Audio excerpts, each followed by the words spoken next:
Complaining about your life and the ineffectiveness of it, the stagnancy of it, the immobility of your life has got to be one of the most unattractive characteristics that one can have, possess, and embody. As one who is not a type A personality, I am not one that is always on go. I am not always nor often the first at the finish line. I can speak to what I'm getting ready to say in regards to your lack of motivation. My name is Sekhmet L, your soul conscious coach and reimagined strategist, and I empower awakened women to reclaim their lives through orgasmic affirmations utilizing radical reimagination. Okay. So when I tell you that I understand what it's like to transition from trapped to transformation, I know that there is a process that goes with that. I know that there is a few stumbling blocks that you have to dismantle and overcome, right? And obstacles that are seen and unseen, external and internal, and devoid of information necessary for you to get to your next step, right? As a spiritual intuitive, I understand that sometimes there are mitigating and negative forces that integrate in our life path to stop us from getting to where we need to get to, especially if we have some sort of divine shield of protection that we call an anointing. Also, if you are a generational curse breaker and there are habits and thoughts and patterns that you are overcoming, and you may not have information to that on your journey of self discovery and beginning anew and realizing, that this is only one life you get. I get all of that. However, if you know me personally or you've had me as your coach or facilitator, you also know that the bane of my existence is one that will sit and complain. And even when I have found myself like completely inundated by the pressure of what I was going through, the minute I catch myself complaining is the moment I realize that now a shift has to occur. Sometimes, okay, we don't have the time for prayer and fasting in order for us to get our answer. I'm not telling you not to pray. I'm not telling you not to fast. I'm saying that there are critical moments where you must be ahead of your emotion and ahead of your reality and make a decision to make a critical move that may seem risky, that may seem unsafe, and that honestly may seem dangerous to everything that you know. But if it's about the preservation of your life and the preservation of your destiny, sometimes you have to make that decision to move forward.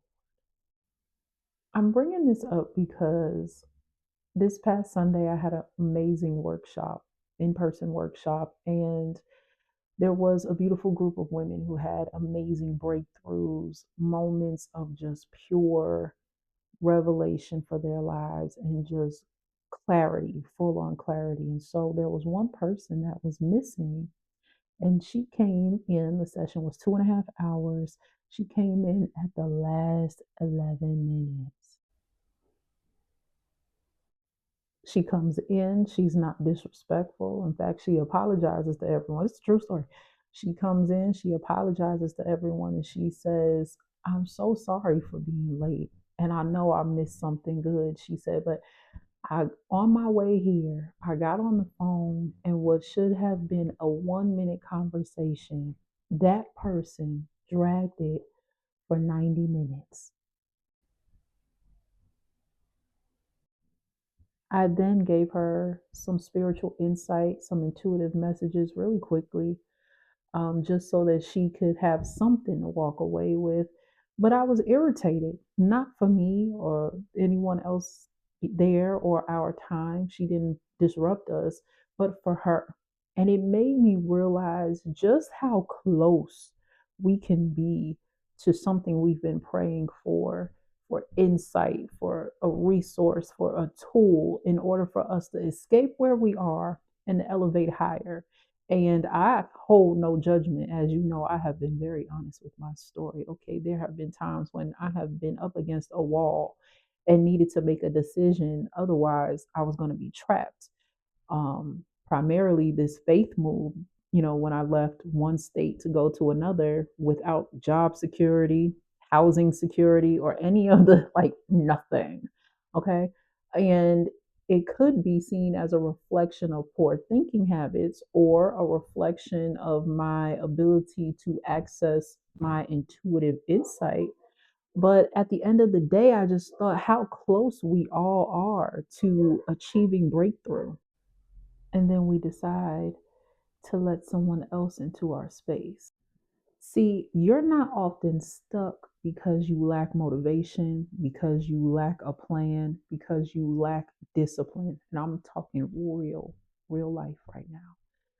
You're stuck because you do not believe that you are worth another reality than that of which you are experiencing.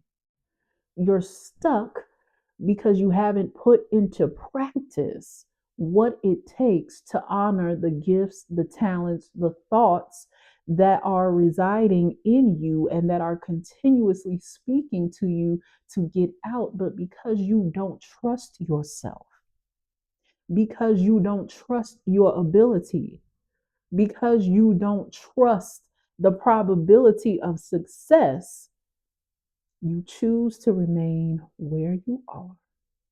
You will call it being humble. You will say that you are full of humility. You are saying that, maybe this is not the lifetime that you ought to be experiencing something different.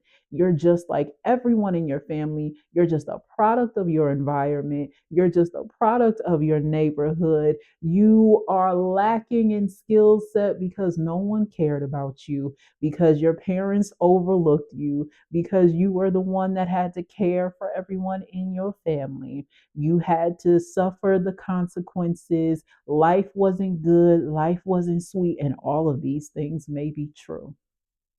All of these things. And you would not be the only one with that story, but you would be the one deciding to maintain that story in order to negate the fact that you have a sole mission to do and accomplish, not for anything or anyone other than you.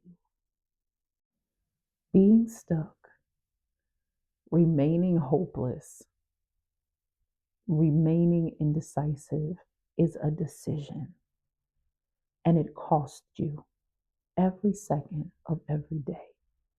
You have to make the decision to choose you, to prioritize you, to lean in and go forward and move forward in yourself, with yourself, until you accomplish the things necessary for it to work in your favor. It's not easy. It's very lonely. It's very isolating. It can be humiliating as you're breaking cycles and changing and elevating emotional experiences and shifting and elevating your mind, and people not noticing you and not caring and not supporting it. It's hell on earth, but you've already done that.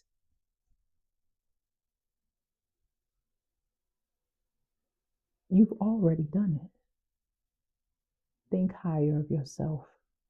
Choose wiser, but put you into practice. If there's any way I can support you, you can hit the link in my bio. But that would mean you have to make a decision about you. And I hope you do.